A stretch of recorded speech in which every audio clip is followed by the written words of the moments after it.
not necessarily a book YouTuber, but I do like to talk about queer shit, and I do reviews at times of media.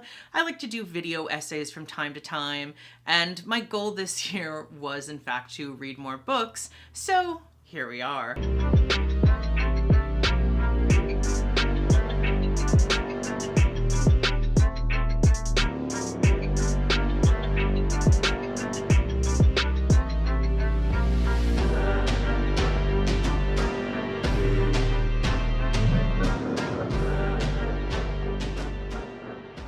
So I had heard about Orlando a couple of times, or actually quite a bit over the course of my life. You know, I know people who enjoy Virginia Woolf, and what I understood of the book was like this dude who, for one reason or another, becomes a woman. Like, I don't think it was ever fully explained to me how or why, and now that I've read the book, it's still not really explained how or why.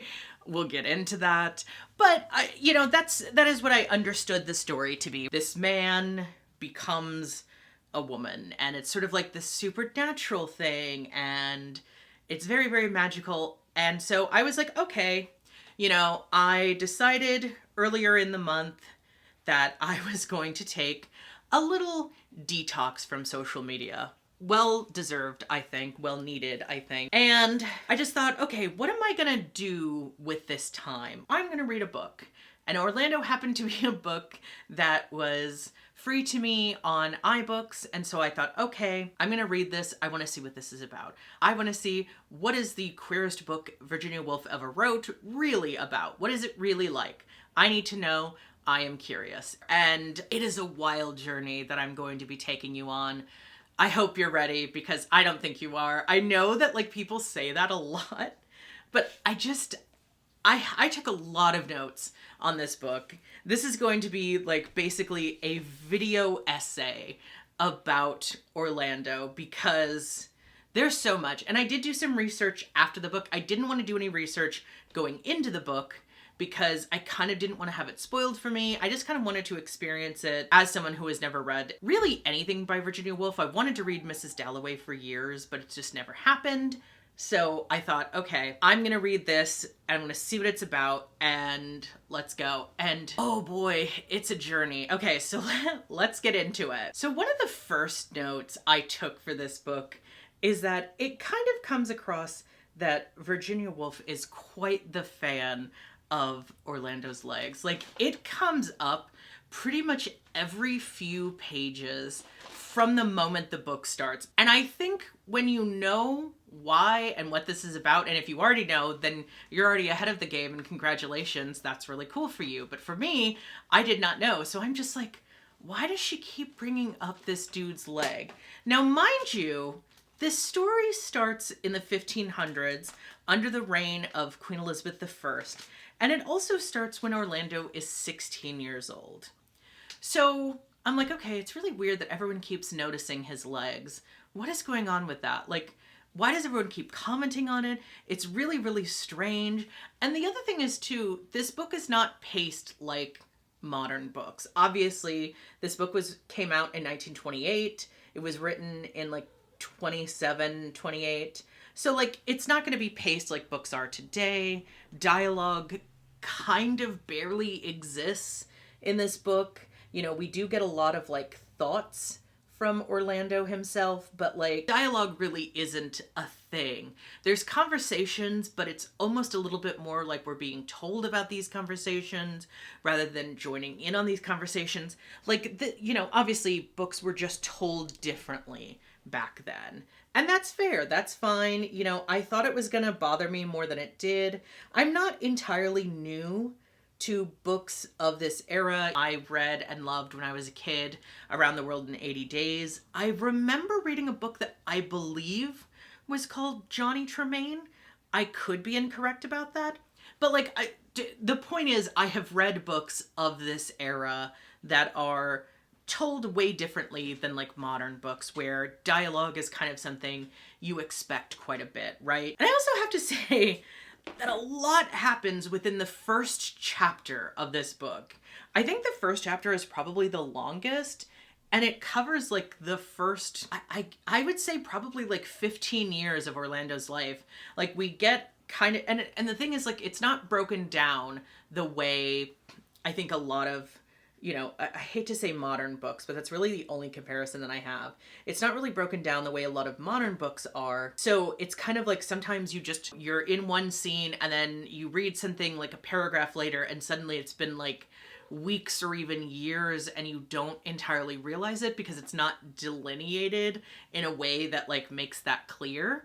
So it can be a little confusing if you're not used to that. So like in the first chapter, within a couple of pages, Orlando is 16, then he's 18, and he's like, it's kind of implied that he's the queen's consort, but also her quasi-son. I'm not like totally clear what the fuck is going on there. But like, it kind of makes it seem like he's the queen's consort / quasi-son. She leaves kind of a lot to him and very clearly cares about him. She gets jealous when he has kind of like a lover his own age. So like, you know, that's okay. And basically, I mean, what we have within this first chapter is we kind of get to see the Orlando that is, for lack of a better term, he's a fuckboy, right?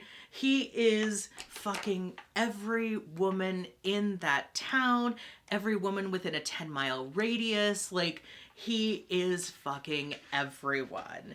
And of course, like I said, the queen is very jealous of this. She doesn't like that he's fucking everyone.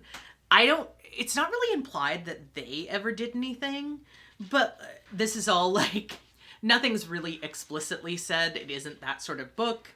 I think back in that era, you probably couldn't write anything that explicit in any kind of story like this. But it is kind of implied, like obviously she's very jealous about Orlando seeing other women. She's very jealous about the fact that Orlando is very popular with women. Let's just say that. We get his kind of backstory as like a fuckboy. And you're like, okay, I kind of get the idea if you saw the story as like, okay, we're setting up this dude to like, it's very what women want, right? It's very like, okay, this dude's kind of a jerk. He's kind of an asshole. So he's going to be made a woman to be taught a lesson type of thing. And like, you could say that, but really no. There's another moment where it's described that he's like on a merchant ship or a pirate ship sleeping with some woman. And then there's this guy who finds them, but it's almost described in a way that it makes it sound like they had a three-way. Because, like, he won't talk about it afterwards. Like, he's not Orlando, the other guy. Like, won't talk about it afterwards. He's very, like, shy about it, whatever. So it's like, okay, I'm getting the vibes, and it will continue throughout the book, that Orlando is kind of like a bisexual icon. Great. We love to see that. Like, I think that's so important, especially for this era when, you know, you really couldn't be a bisexual icon back in this era, right? I mean, I guess in the 1500s, probably even less so, but like definitely not in the 1920s. So like, you know, it's good to see, right? It's cool. We love to see it. I mean, I could be reading that wrong. I could be totally reading that scene wrong, that it's not meant to be that at all. I don't really know. And frankly, I don't really care necessarily. I kind of like my interpretation of it better. You know, the queerer you make this story, I think the better it is. That is true of most stories. So get into it. But like, let's just put it this way. It is heavily implied, right? That is kind of the vibe we get from that particular scene. If it seems like I am like rushing through all of these things, I'm not. This is just how this book is written. Like, it really runs through the gamut of things happening within like a few dozen pages. Like literally, I think within the first 45 pages, all of this is happening. And mind you, Orlando ends up getting engaged to 3 different women. He breaks all of them off for like really frivolous, stupid reasons. And then the last woman he's engaged to, he ends up like meeting this Russian woman who he falls in love with, to the scandal of everyone. And she's like a princess and everyone's like, what the fuck? And even his fiance's like, I'm sorry, what the fuck? Like, you know, he's very much, again, he's a fuckboy, okay? Like, that is the vibe you can get from Orlando. He is a fuckboy through and through. I think that is like very clearly the vibe that we're getting from this character, right? And like, we know he's got nice legs. We know that. And we know that he's like inherited all these things. He's like kind of royalty. He was always kind of adjacent to royalty, but now he's like actually, because he was the queen's consort, so he kind of inherited shit when she died. There's a whole lot going on, right? The other thing that I find so funny is like a lot of times Virginia Woolf, or rather, I guess because it's written as like a biography of this character, biographer speaks directly to the reader, which is something that I don't feel like you see in modern books all that much. Maybe it is something that still happens, but I've never read it, and I just find it so like funny and fascinating how she will just like start directly talking to the reader, like very breaking the third wall. You know what I mean? Like, she is very much all about breaking that third wall. And I just find, or fourth wall. Is it the fourth wall? Now I don't know. I think it's breaking the fourth wall. I don't know why I said third. Anyway, you know, so this book is very much like breaking the fourth wall, which I don't necessarily dislike the style of writing. Obviously, you know, I finished the book, and I am someone who considers myself somewhat of a book snob, I think, at times. It is very difficult often for me to enjoy a book enough that I will read even past the first few pages. So obviously this is a book that like stylistically I enjoyed enough that I was able to finish it.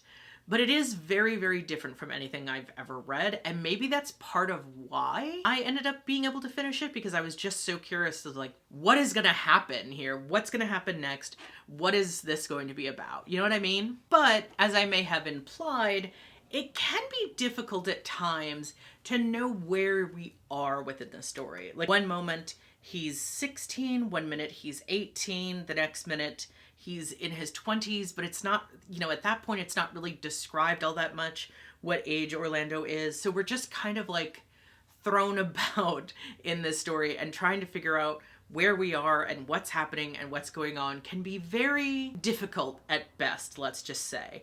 And again, it's interesting, but it's very, very confusing. So, you know, make of that what you will, right? And I will say this, Orlando is he's very relatable in the sense that like he vacillates greatly in between like his emotions. One minute, you know, there's this great freeze and, you know, everyone's kind of meeting on the ice and partying and having fun. And he's like skipping off with this side chick to go have sex, and they have sex on the ice, which sounds awful, by the way, but like whatever, that's neither here nor there. So like they're having sex on the ice, and then the next minute he like goes into a depression and just lays face down on the ice in his depression. And I'm like, you know, that's probably related. The post-nut clarity was rough back then, I guess. Like, damn, he's like going through it. He's like, I'm gonna lay face down on the ice now for a little bit. And it's like, okay, girl, I don't know what that's about. That's a lot. That's a lot to be like, I'm gonna go lay face down in the ice now. That just sounds like, again, not a good time. Not a good time at all. Like, why are we doing this? Why did you have sex in the ice in the first... You know what? It doesn't matter. Doesn't matter. It doesn't matter. I'm getting distracted by the wrong things, clearly. The next minute, they're running and seeing a play and fireworks, maybe. Were fireworks in existence in the 1500s? I honestly don't know. And then the next minute they're planning to run away together. And it's just like, and again, I feel like I'm describing this book badly, but it's just, that's what's happening. Like, even one sentence, it's vacillating between 20,000 things, which I guess in a way is super relatable, because I think that is what it's like to be a person, where you're just, you know, 1 minute vacillating between different things and just different emotions.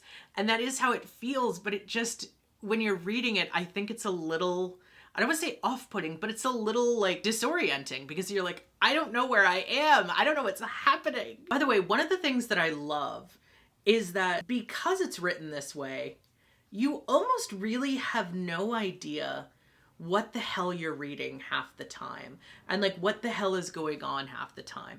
And by that I mean, like, you almost don't know if something's true or not. It's just all over the place. So like when we first meet Sasha, who is this princess, she's very tall and she's dressed in such a way that like her gender is kind of ambiguous, let's say.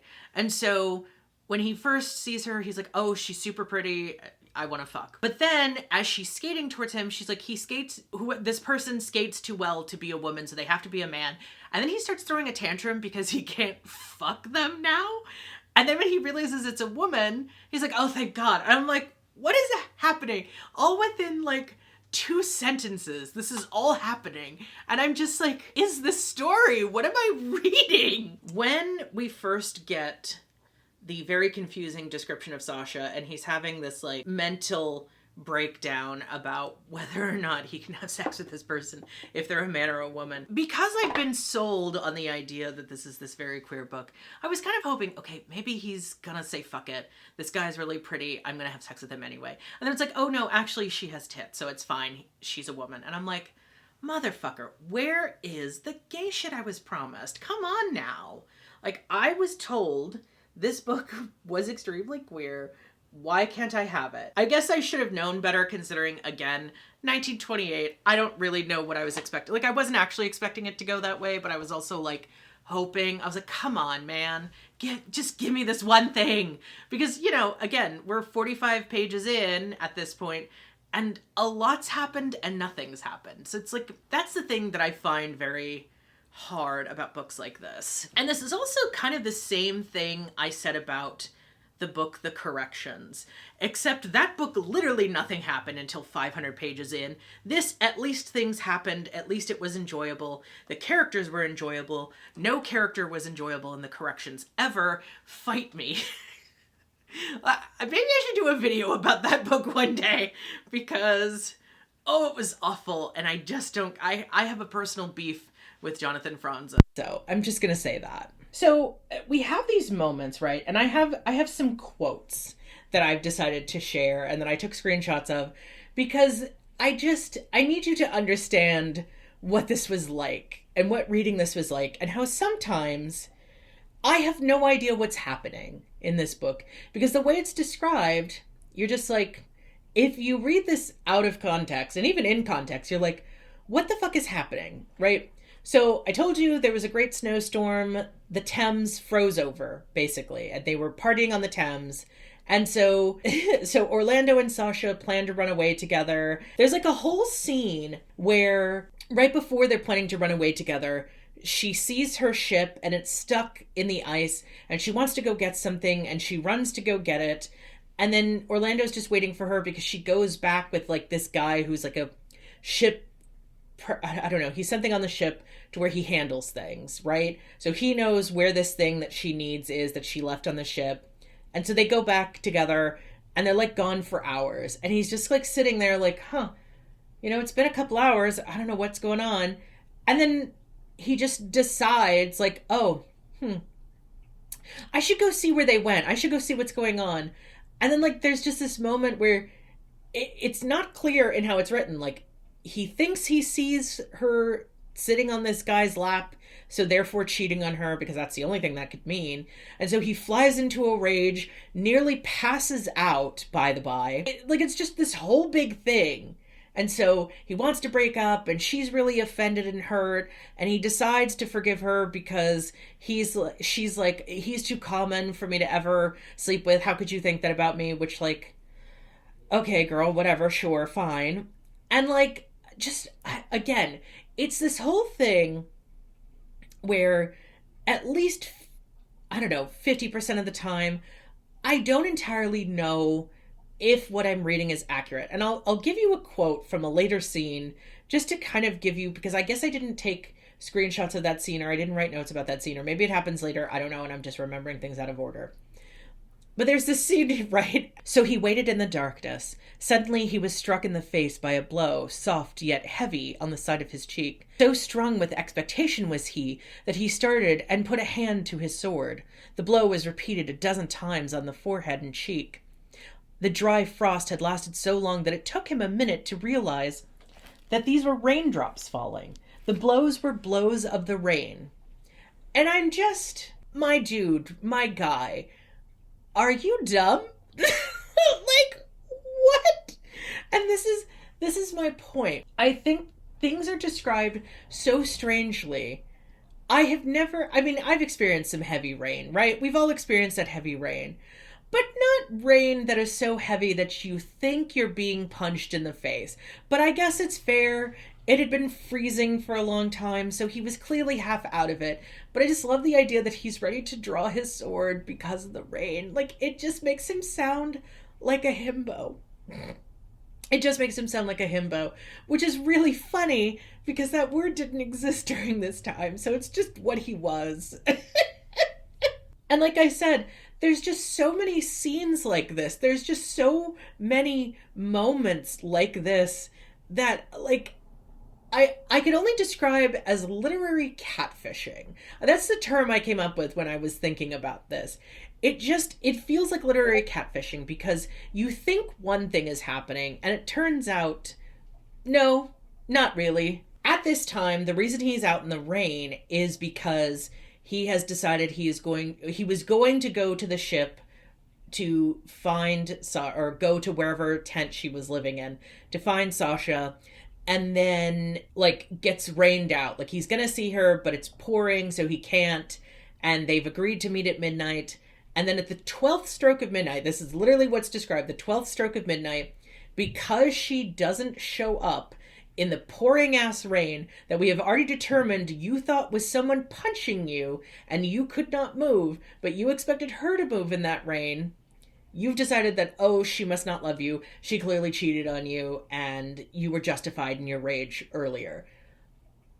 I just don't understand. Again, there's these moments where I'm just like, what is happening? You are jumping to a lot of conclusions, but I guess that's kind of, like, I'm trying to give a rationale to a story character, and I think part of the point of literature and part of the fun of literature is that sometimes it just doesn't make sense. And even in real life, people do shit all the time that does not make sense. Like, I know I have done shit that, like, does not logically make sense. I've jumped to conclusions that are based on nothing. Like, that's just human nature.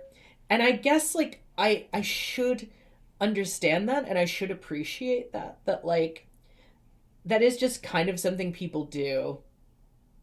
But again, like, more often than not, we, like, get thoughts from Orlando, but, like, not, you know what I don't know how to describe it, but it's like we get his, like, inner dialogue some of the time, so we kind of half understand what he's thinking, but we also don't. So he's just kind of jumping to conclusions based on nothing and then acts, but then we don't get any more kind of inner dialogue of, like, what's the thought process behind this. So you just kind of have to make up your own and hope that it makes any sense with what you've read so far. You kind of have to find your own meaning, I guess, is what it is. And it's very strange at times. And interesting, I'll say that. And also, mind you, I do think it's really funny for him to be so offended at the very notion that this woman he has known for, like, 5 whole minutes is possibly cheating on him, given the fact that not 15 pages earlier, he was sleeping with every woman in town and also engaged and broke off 3 engagements. And he was engaged at the moment he starts seeing Sasha. So, like, this whole thing is so wild to me, you know? And again, I get it. It's a story. It's meant to be whatever.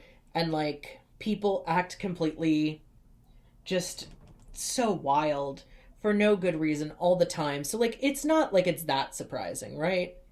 It shouldn't be that surprising necessarily. The big thing that happens in this scene, right? There's been this frost for I don't know how long, probably a couple months at this point, where the Thames was frozen over, and then in his rage, right, he gets on his horse and he rides his horse across the Thames, or like along the Thames, I should say, from midnight until morning, which is a long ass time to ride, but he's trying to find the ship that she was in on. And, like, at some point when he arrives to where the ship would be, or, like, at least towards the edge of where it would be, like, the ice starts breaking, and he kind of just watches people who are living on this ice just drowned. I'm like, what are you, RuPaul? Like, what are we doing here? You're just gonna watch these people drown? Like, what? And it's not that I necessarily think there's anything he could have done about it, but it's just so wild. He's just like, and some of these people he knows. Some of them are like people he knows who are like in the royal court or whatever, and he's just sitting there just watching them as the ice breaks apart and they all end up on these drifts and just drown and die, and he just kind of sits there, and then he'll have memories about it later, and it's like, what? You don't even really seem concerned. You're just watching this like you're watching a movie, and you're more concerned about the fact that you see that the ship that your girlfriend was on is gone and she's nowhere to be found, and you've just decided, like, well, fuck me then. Like, I'm just, my dude, you just watched people drown and did nothing. What? Like, okay. This story continues to be so strange. So fucking strange. I cannot get over it. And mind you, by the way, all of this happens within the first chapter of the book. All of this happens within the first chapter. And I'm just like, I don't know, at least like a decade of his life all occurs within like, I don't know, 60 pages. It's so wild. It's so wild. You would never know that this started out with him at like 16, because so much has happened already. And you almost are like, where the fuck is this story going to go from here? And oh boy, does it still have more to give you. So chapter 2 starts, and I guarantee you cannot guess how chapter 2 starts. I guarantee you will never, ever in your life guess how this chapter starts, because unless you've read the book, you'd have no reason to assume this. And if you have read the book, sit down. You don't need to answer this part. Chapter 2 starts with Orlando in a coma. I just, why? There's no reason. He's just in a coma. And actually, I mean, it doesn't say he's in a coma. I should clarify that. It is not explicitly said he's in a coma. But he's just asleep for 7 days, and nobody can wake him, and nobody knows why. And they've tried a lot to wake him, but nobody can manage it. And so he's just in a coma. And that's how the chapter starts. And then when he does wake up, he has very little memory of what happened before, or at least he doesn't seem to. And I'm kind of thinking to myself, okay, it sounds like he had a depression nap, really is what sounds like it happened. Like, I don't know, if you ask me, given all that he's been through in this book so far, the idea of him just taking a depression nap kind of just checks out. And so, like, I'm not entirely surprised that this dude just kind of checks out for, like, 7 days. And then when he comes up, he's like, I don't know. Like, I don't remember all that. Oh, this bad thing happened to me? I don't remember that. That didn't happen. He's like gaslighting people now. Because why not? Things really do just happen in this story, huh? And like, mind you, I think it's very clear that Orlando has depression in this story. I think, it's not really subtextual. And I know Virginia Woolf also dealt with, mental health issues herself.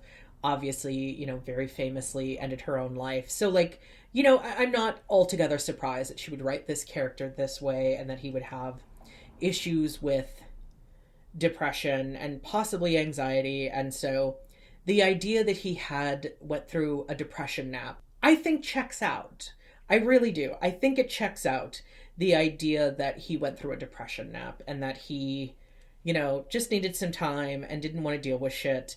And so, yeah, they sent a lot of people in to try and wake him, and they didn't and couldn't. And you know what? I think it's understandable. I think it's fair. And like, again, it's described in the book, and obviously I think, he's some kind of poet, right? The book kind of makes that very clear. He's a writer, he's a poet. He loves books throughout the whole thing. He likes books and he likes writing. And, he has kind of this gloom about him a lot. And it's described as something that's like because he's a poet that he has this gloom. And I think that's probably how a lot of people who were, you know, that's kind of just how I think mental health was described back in the day. It's like, well, you know, it's just something about people who are artists who have depression and anxiety and stuff like that. And like, as an artist with depression and anxiety, I can't deny that, but I also think like, I think the idea that it's unique to artists is questionable, right? Like, it's not, I think that's kind of tired. Are we so made that we have to take death in small doses daily, or we could not go on with the business of living? And then what strange powers are these that penetrate our most secret ways and change our most treasured possessions without our willing it?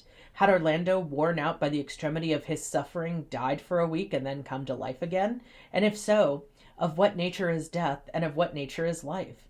Having waited well over half an hour for the answer to these questions and none coming, let us get on with the story.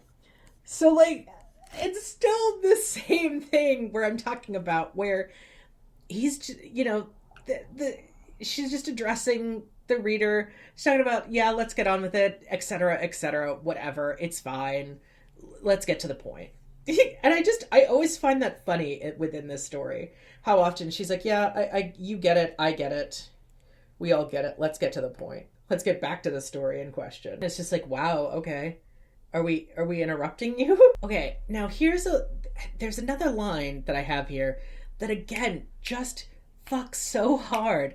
It's almost astounding how there is some lines in here that really just go so hard. So there's a point where when he wakes up, he's traveling his house. He travels his house a lot. It's a very big house. It's got like 300 plus rooms or whatever. And so he walks it a lot, and sometimes he goes to the family crypt and just kind of chills with the bones and shit like that. And there's a moment where he's doing that, and the line here is so fascinating and actually really goes hard and really is a great point. And I want to share this with you. As if the first lord of the family, who had come from France with the conqueror, had wished to testify how all pomp is built upon corruption, how the skeleton lies beneath the flesh, how we that dance and sing above must lie below, how the crimson velvet turns to dust, how the ring, here Orlando stooping his lantern, would pick up a gold circle lacking a stone that had rolled into a corner, loses its ruby, and the eye which was so lustrous shines no more. Like, there's something about that really fucks so hard. And again, when you realize this story is meant to be a satire of like English history, and when you realize this story is meant to kind of poke fun at the sort of idea of English history and how it kind of, you know, focuses on all these men and rarely focuses on these women and rarely focuses on their story and their importance and all of that. And it's like kind of this very feminist story in that respect. I think it really works really, really well. And I think it also pokes fun at the British monarchy quite a bit. And you can see it in lines like this, where it's very, very clear that the biographer, as it were, in relaying Orlando's story, is showing how there is a certain futility to it all. And there's a line later in the book, too, where he realizes that, like, all of his family members that all fought so hard, you know, they're not going to be remembered at the end of the day, because a lot of them just died, and like, yeah, they were royalty, but they're not going to be remembered the way poets will, the way writers will. It's kind of like he doesn't necessarily say that their lives were meaningless, but it is kind of implied that it's like, yeah, I mean, they're just not going to be remembered in the same way that someone who's a poet will. They're not going to be remembered in the same way that someone who is a writer will. And I just find that so interesting, because it's like, yeah, I mean, you are kind of in these history books a little bit, but like, what did they do besides just be royal? That's not enough. You know, you have to have done something in that time. And so there's a lot of these like royals that are lost to history. And I think that is very interesting when you consider the historical context of that book. Now, I will say this is something that I do think it's important to talk about. This book does have it has a racism problem when it talks about certain characters, especially Black people. And I would be remiss not to bring it up, because there's a moment here, and I think it's like I think at this point we're 90-ish pages into the book, where I really kind of got caught off guard. And I shouldn't have been. I should have expected it to happen, but I didn't. Where Orlando is reminiscing on his life up until this point, and the biographer really is reminiscing too.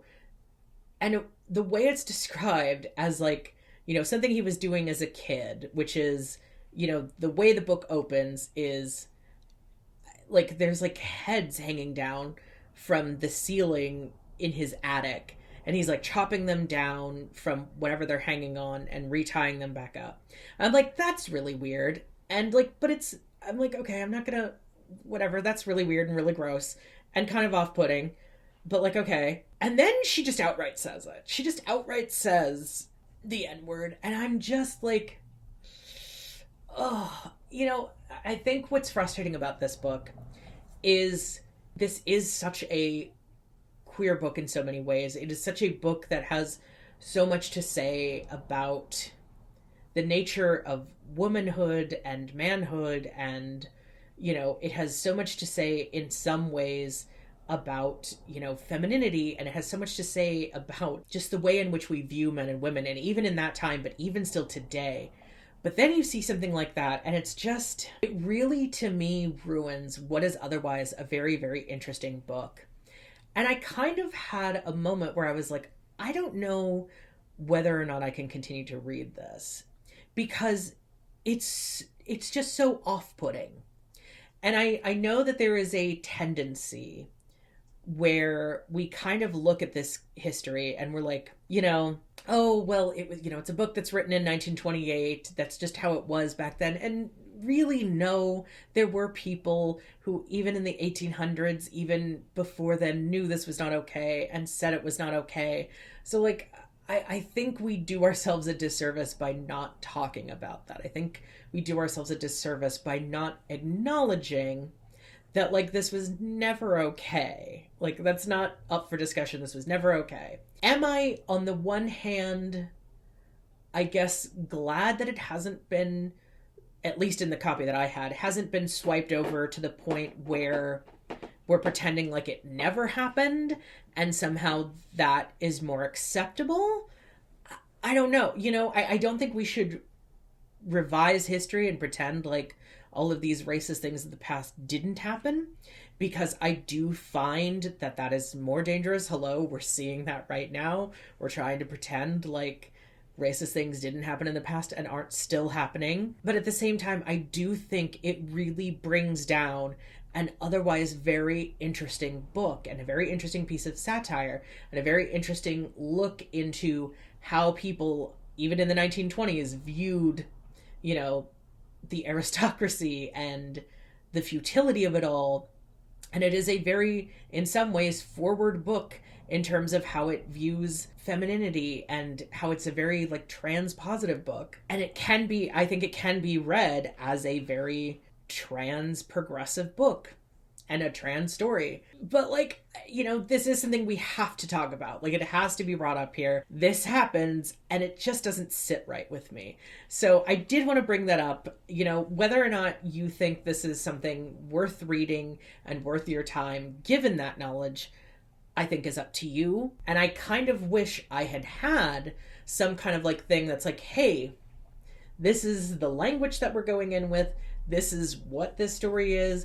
And, you know, maybe we can discuss if it's a conversation about how the aristocracy has viewed people of color. You know, if we want to look at it as this is how, you know, it's a conversation about the overarching idea of how people view other people, especially people in power. You can have that conversation, but at least going into it knowing what is going to happen here would have been nice. Wow, you know, you should be kind of forewarned is all I'm going to say. A lot of the chapter after, you know, this kind of moment where he's thinking about his life is him going back to his previous love of writing poetry, right? You know, he spends a lot of time waxing poetic about being a writer and being a poet and how that's kind of a bad thing and how he's suffering for his art. Now, one of the things that I love is there's a moment where Orlando invites this poet into his home named Nick Green. And it's so funny to me because he has this fantasy in his head of like what this is going to be like, what inviting this man into his house is going to be like, and what they're going to talk about, and how it's going to be so great.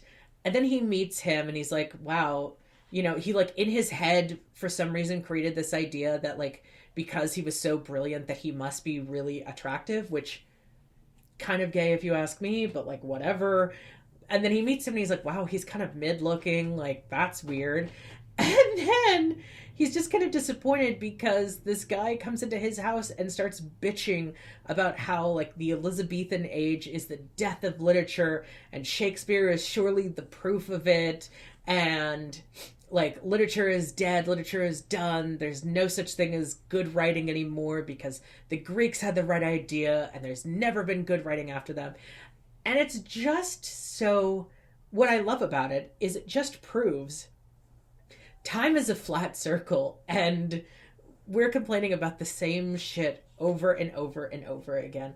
Because how many times have you heard the decry of the death of literature or the death of writing and the novel over the course of like just the last 10 years, let alone like, oh, television is the end of books, TikTok is the end of books, YouTube, it's all the end of literature. And it's like, but people still read, actually. And so, like, there is no such thing as the death of literature. Like, we continue on with these same tropes forever. And I just find it hilarious. Here we have this moment yet again where 1 minute you think you're reading one thing and then it's something else. Because it's the way it's described, the poet comes into his house. So it, like, makes it seem like he's there for, like, a dinner. And they have fun and they have all these conversations.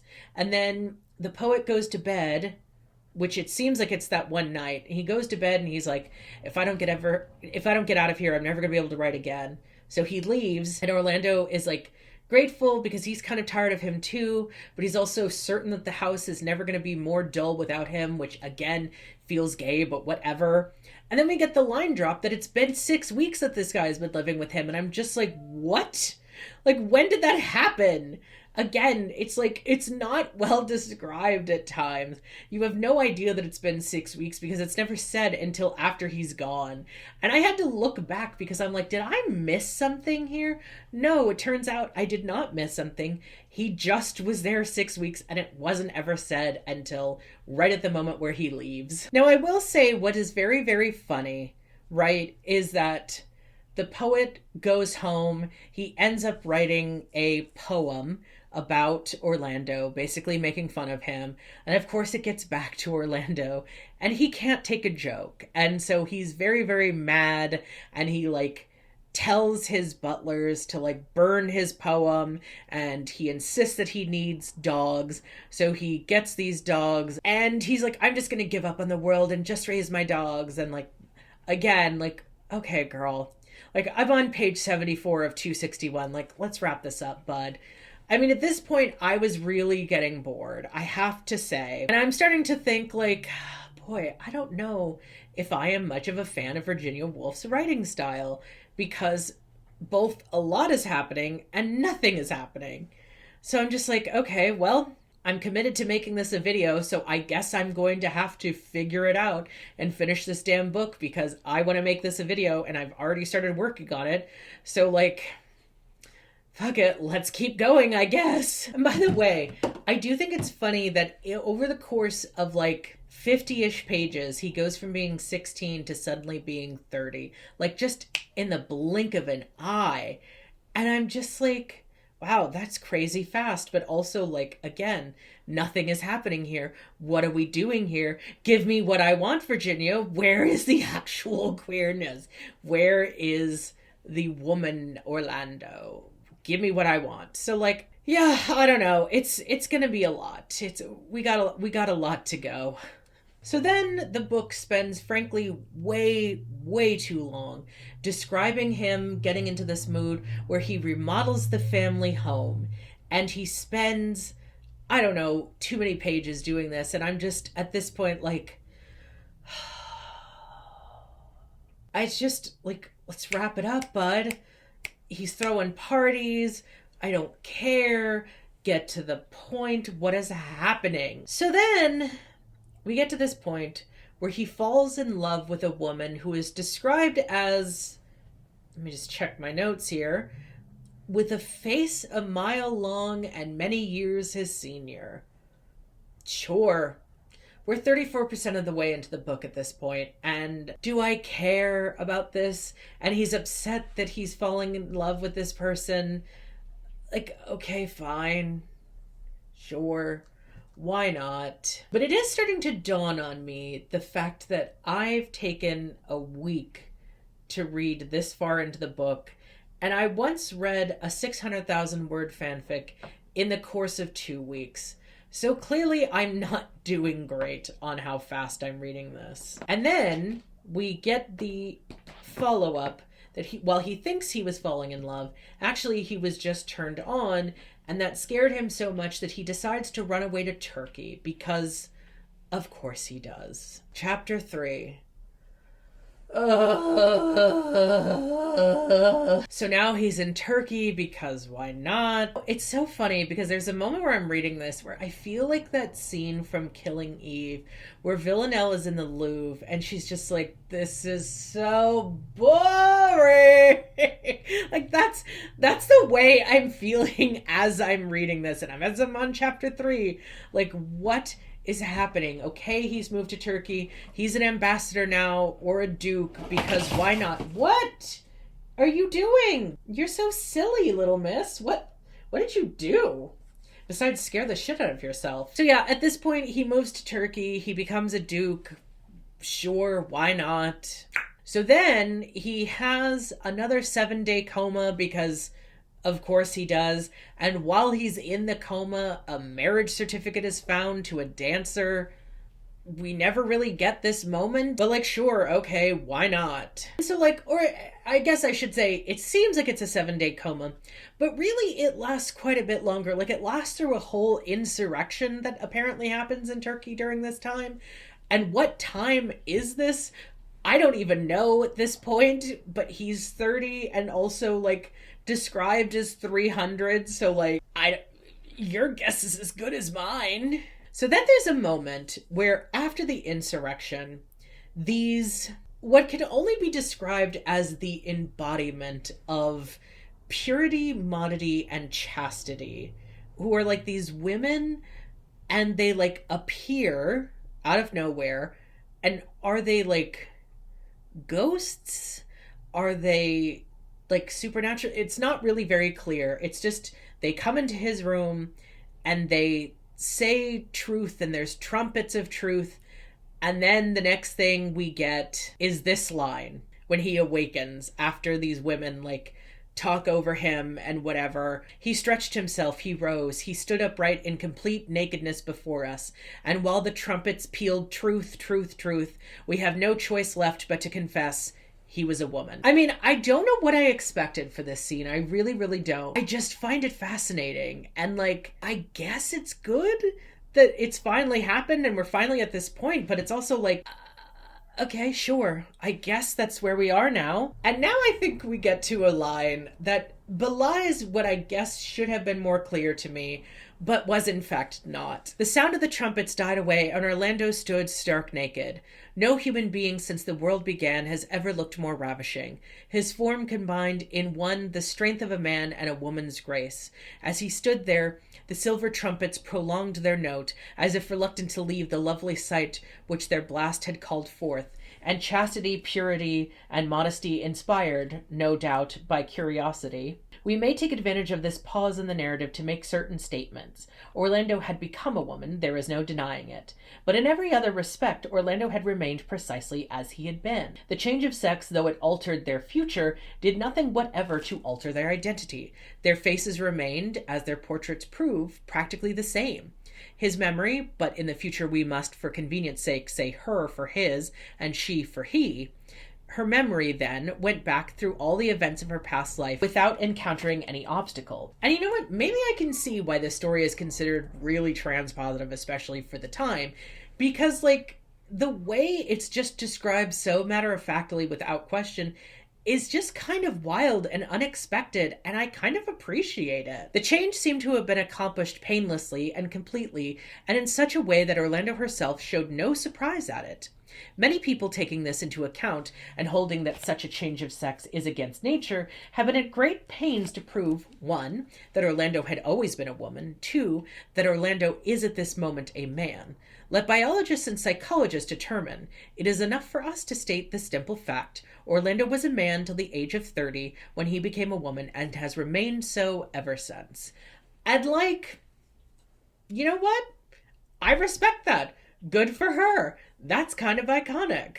I didn't know this going into this book, but it is so interesting to know the history that Orlando, as she is described and as she is kind of viewed, is based on Vita Sackville West, who was Virginia Woolf's lover. And realizing now why Virginia Woolf takes such great pains to describe her shapely legs, why she goes on at length to say how she's so beautiful and the most beautiful creature there has never been. That makes perfect sense. And realizing that, I think there is nothing more lesbian than writing an entire book about your lover and cloaking it under fantasy and making it this whole thing. It's actually really sweet. And, yes, it's described that Virginia Woolf kind of wrote her as she wanted her to be. She wrote her as this person who is ultimately able to settle down, and, she meets her husband and has a child, spoiler alert for later in the book, but really that's not that interesting, and it's kind of, expected that she's going to do that. And she falls in love and she lives this life, and, she's happier as a woman, which again, we'll get to that. But I think that's very, very interesting. Now, I don't think that this is necessarily saying that Vita Sackville West was trans or anything like that. But it is very interesting to talk about the fact that it is such a very trans-positive book, but it's also a very queer book. It takes a minute to get there, but once you do get there, it's okay, wow, I'm actually shocked. Again, given how in certain respects and how they talk about Black people specifically, and that will continue throughout this book, unfortunately. It is very of its time and ages poorly and very uncomfortable. And then at the same time, how it talks about women and this idea of perceived transness, whether or not it is so fantastically ahead of its time that it's just it's a wonder how it exists in one book. You know what I mean? It's okay, two things can be true. You can be trans and you can also be a racist. Caitlyn Jenner exists, allegedly. I guess I can't say that. I don't want to get in trouble for slandering her or something. But we know. You are a Trump supporter. We know. There are some lines that really fuck so hard when it comes to how Orlando starts to view herself and also her station. There's a line in here where it says, "A duke, Orlando understood, was nothing but a profiteer or a robber who snatched land and money from people who rated these things of little worth and could think of nothing better to do than build 365 bedrooms when one was enough."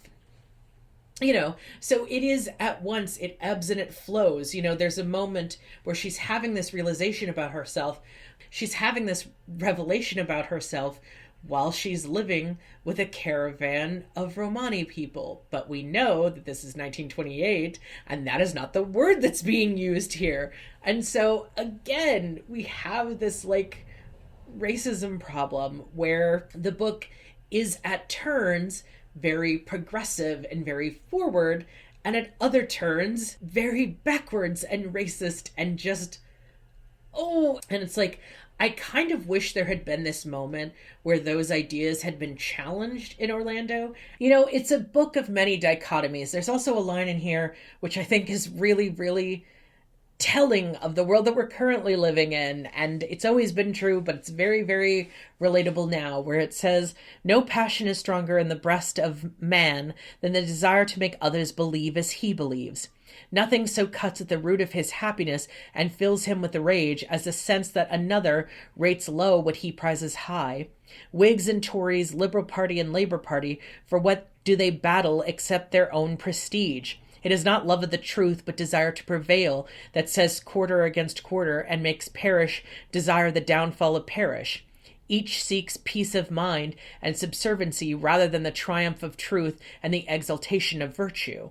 And it's like, that is so real. That is so real. Now, on the one hand, I do find it interesting because Orlando becomes a woman and, it's like this thing of now it's like she has to make peace with the fact that being a woman is a lot more complicated than she ever thought.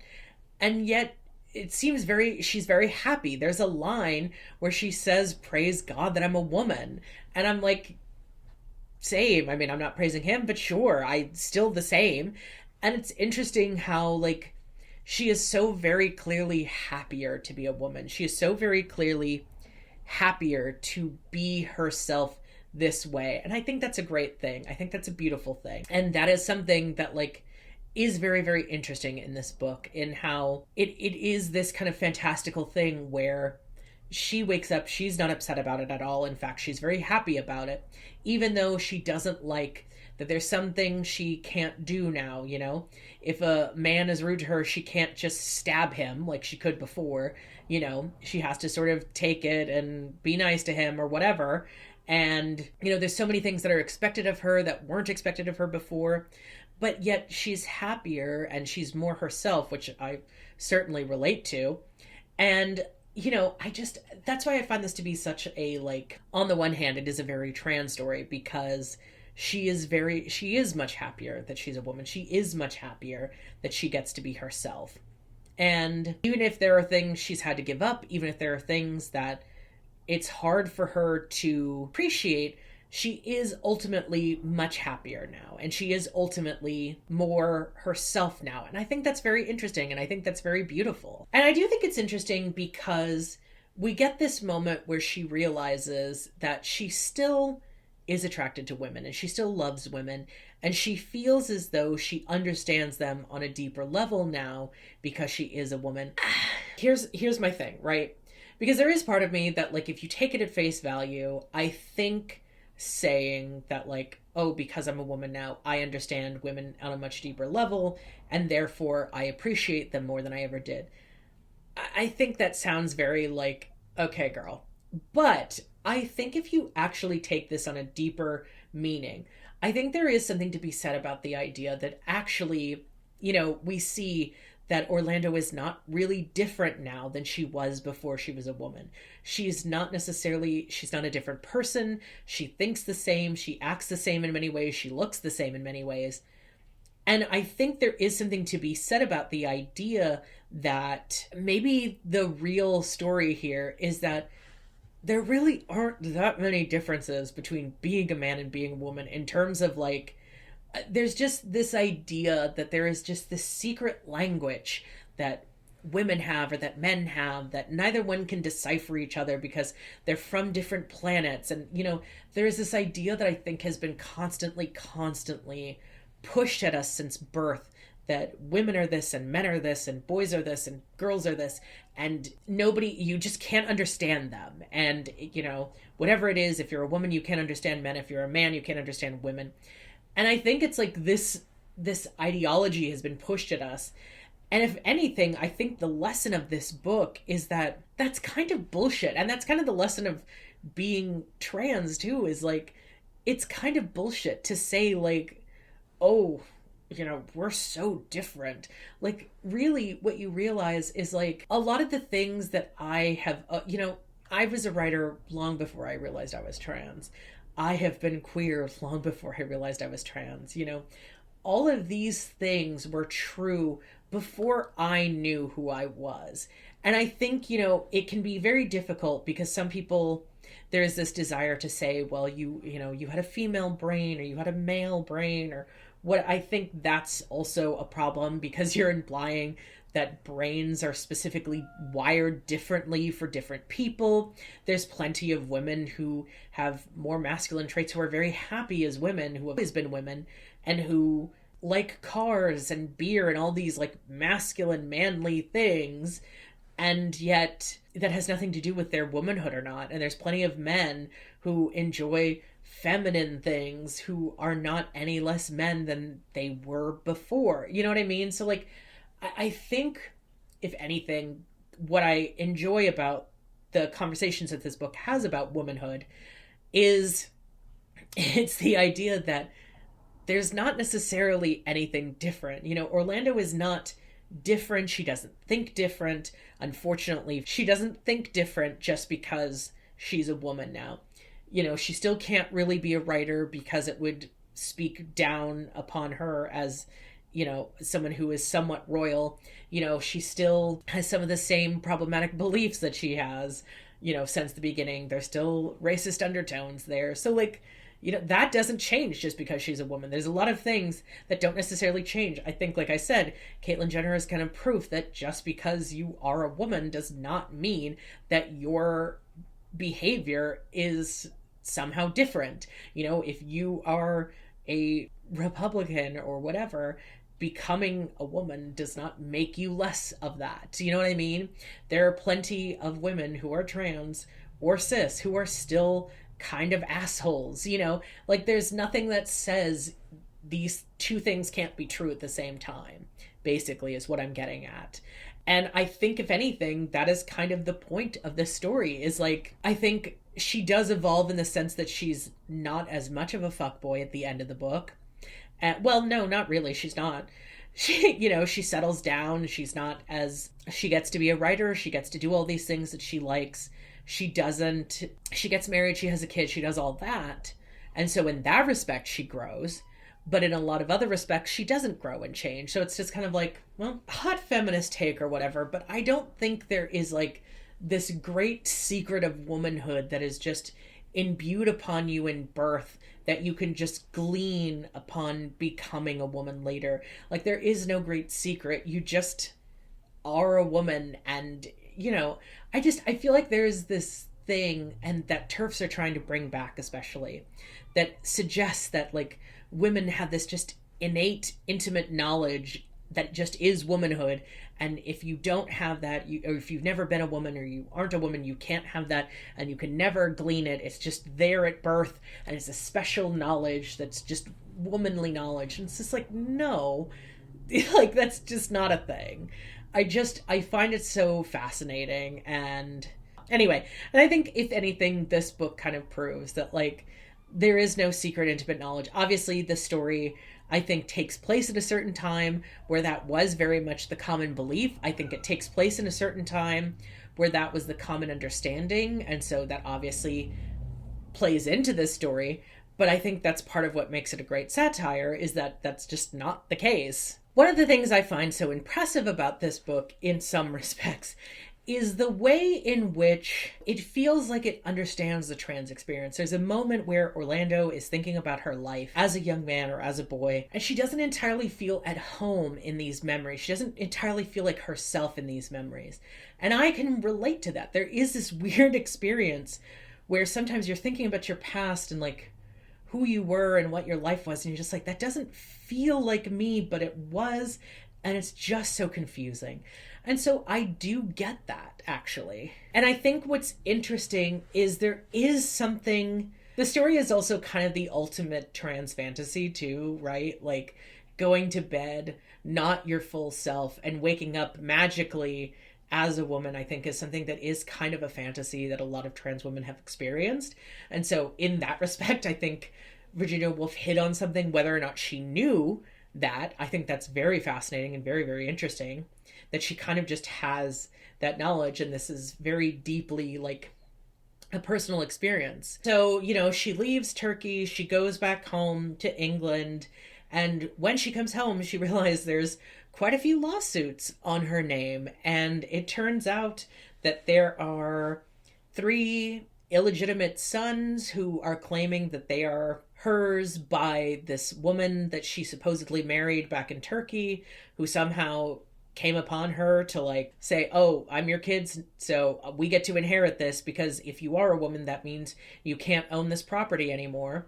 And so like there's all these things, and it's just kind of like, okay, I don't know where this is going to go, because I'm about halfway through the book at this point, And so I'm very, very curious. And again, you know, it's funny because later in the book, you get a line that her lawsuits go on for like 200 years without much changing.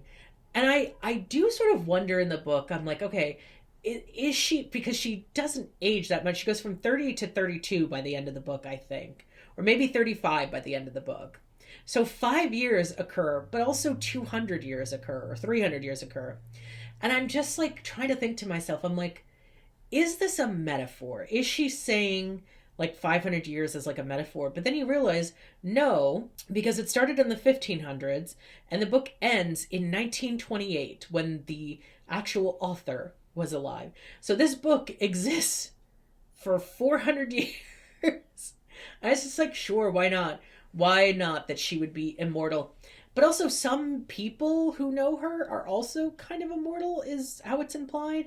Like Nick Green, who she knew in the 1500s, or at least I think it's the 1500s, was also alive, but he's much older than her. Like she's still in her 30s, but he's aged considerably, but he is still alive. And it's just like, what? But it's never questioned. It's never questioned that she's been living for like 300 years. It's never questioned when she comes back from Turkey as a woman and everyone's just like, oh, hey, you're a woman now. That's great. Nobody questions it. Nobody says anything. And I kind of love that idea. I love the idea of this story in which she can leave and come back a woman and nobody ever questions it at all. They're just like, hey, what's going on, girl? And it's just like, wow, is so ahead of its time and it feels so fantastical. And I wish that was the reality we were all living in, because boy, would that be nice. You can't even go to Turkey for like teeth or a hair transplant without people talking shit, like especially if you were a royal. And here's the thing that I find funny, right? So she has this like person who works for her who is a pastor. I don't know why he works for her or what capacity he works for her, but he's a pastor. And he just kind of lives in the house and does work or whatever. And he like mentions like, oh, you know, I hope she has kids. And it's just kind of funny because I'm like, okay, I'm just thinking about this, I guess, in my lived reality, where this person goes away to Turkey for an undetermined amount of time. And as far as you knew when they left, they were a man. They come back, they are fully a woman. And you know that even though they don't, I mean, they're dressing differently, but nothing else about them as far as you can tell has changed, but they've completely changed that. And you're just like, yeah, well, she better have kids. Yeah, I mean, she's fully changed so completely. And again, she does give birth. It's not really clear that's what's happening until the last second when they're like, here's your kid. They're very healthy. And I'm like, I didn't, you know, because it's like implied for a second that she's pregnant, and then you're like, is she pregnant? I don't know what's happening, because there's like a moment where we meet her, or she meets her husband, but then it's kind of implied that she like fantasized about it, and so she didn't really meet him. Like the whole kind of last couple chapters get really, really confusing really fast for me. So like the moment where she meets her husband, right? She like realizes that she's in the Victorian era, I think, at that point, where she has to get married. She like feels like she has to get married. She feels like she can't avoid it any longer, even though she hasn't wanted to. And so she goes running outside and she's like, I'm going to marry the earth and nature, and that's going to be my, you know, relationship. And then she falls and breaks her ankle, and a man on a horse finds her, and they end up getting engaged like very, very quickly. It's like this whole thing. There's this whole relationship between them. And it's like this, you know, he works kind of far away. So there's always this question, because he, you know, you never really see him after that. And then the next chapter, when we see her again, she's like sitting in the same spot, and it's like she imagined all of it, and we're like, is it real? Is it not real? She has a ring, but she put it on herself. That's literally what's said. And so I'm just sitting there like, okay, is this dude real? Is he not real? She doesn't mention him for like hundreds of pages, or like, you know, maybe not hundreds, but like she doesn't mention him for like 20, 30 pages at a time. Then she randomly mentions him again. And I'm like, but is he real? And then she's pregnant. And I'm like, okay, well, she's got a husband, so I guess that makes sense. But then she doesn't really mention him again. And I'm just, except for the very, very end when he comes up again. The very last page is when he comes up again. And I'm just spending the whole time wondering, like, I still don't know if he's fucking real. I still don't know if he's meant to be real or not. I guess that will just remain a mystery to me forever. So cool. But anyway, yeah, so I don't know. Randomly, oh, look who's back. It's horse-faced Harriet. That's kind of mean, but that's how she's described in the book. So, like, I don't know what to tell you.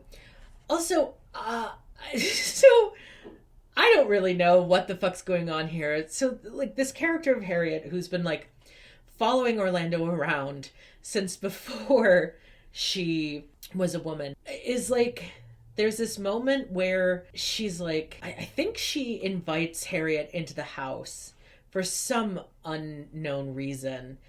And it's just so wild because she invites her in and then she takes her clothes off and there's just like a reveal that, oh, she's been a man this whole time, and that she saw Orlando's photo as when he was a man and fell in love with him and decided to dress up as a woman to be with him.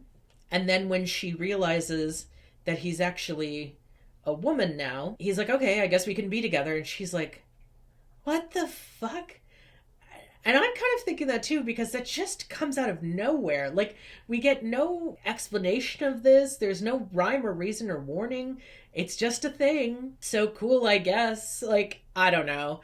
It's just so wild. It's so wild and so out of nowhere, but sure, okay. Before she meets her husband, she's kind of like not sure what she wants.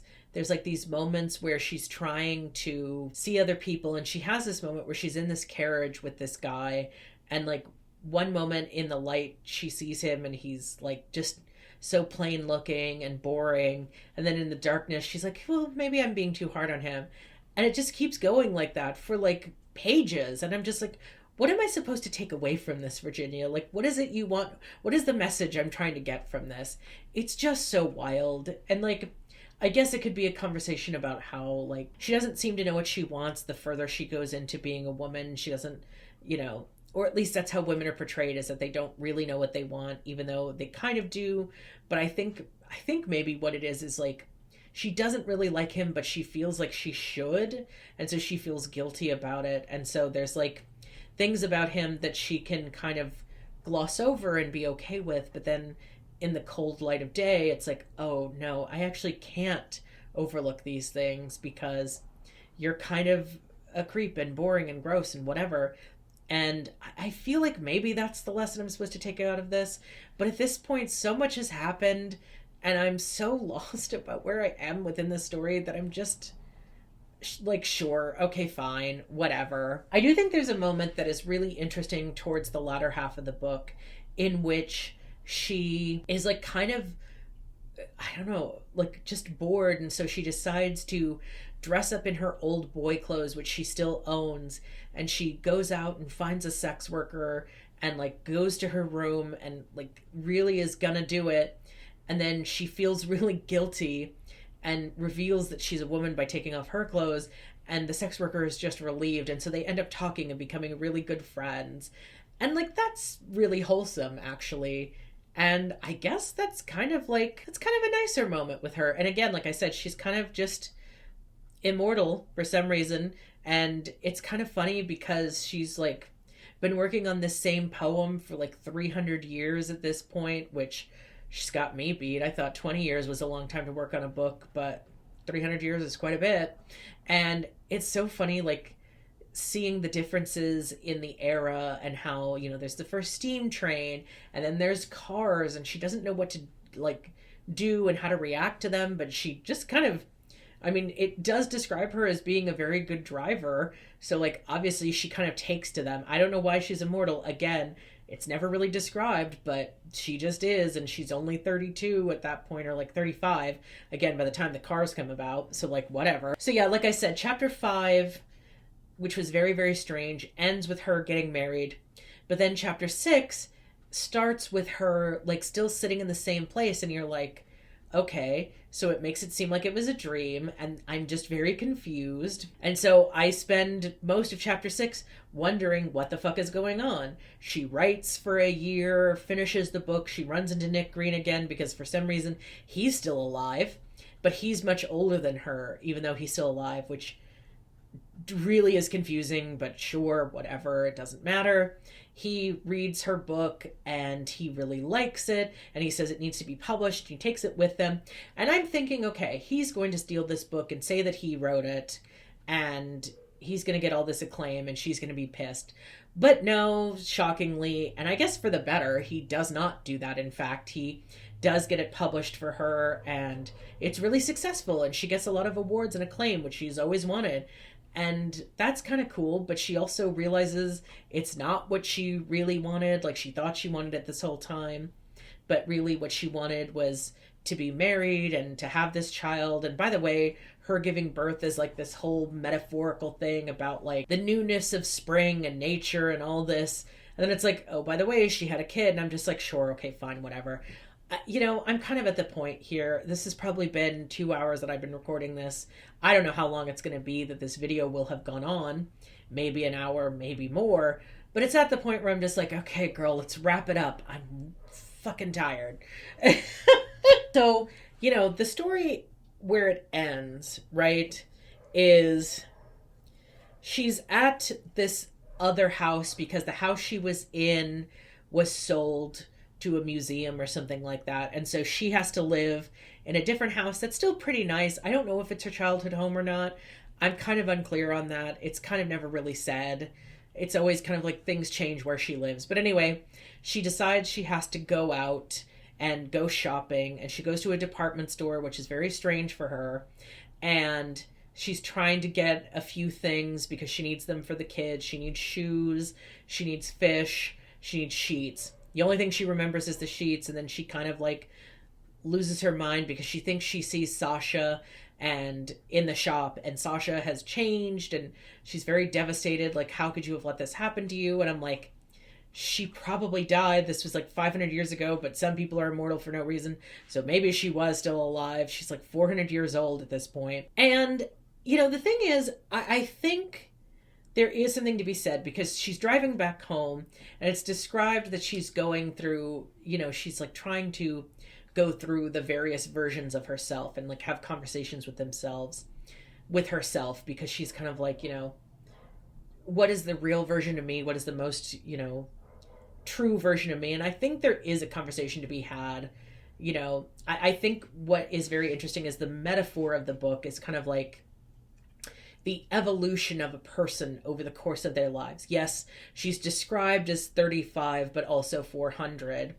And I think there are a lot of versions. I mean, in 35 years, I'm only 33, but there's already been many, many versions of myself. Many, you know, I'm not the same person that I was in my 20s. I'm not the same person I was at 16 or 18 or anything in between now and then. You know, you change a lot when you get to your 30s, and certainly I'm sure by 35 you change a lot too. So I think that I do understand. You know, it also ends with her kind of going into the forest. She sees a plane overhead and she thinks it's her husband for some reason.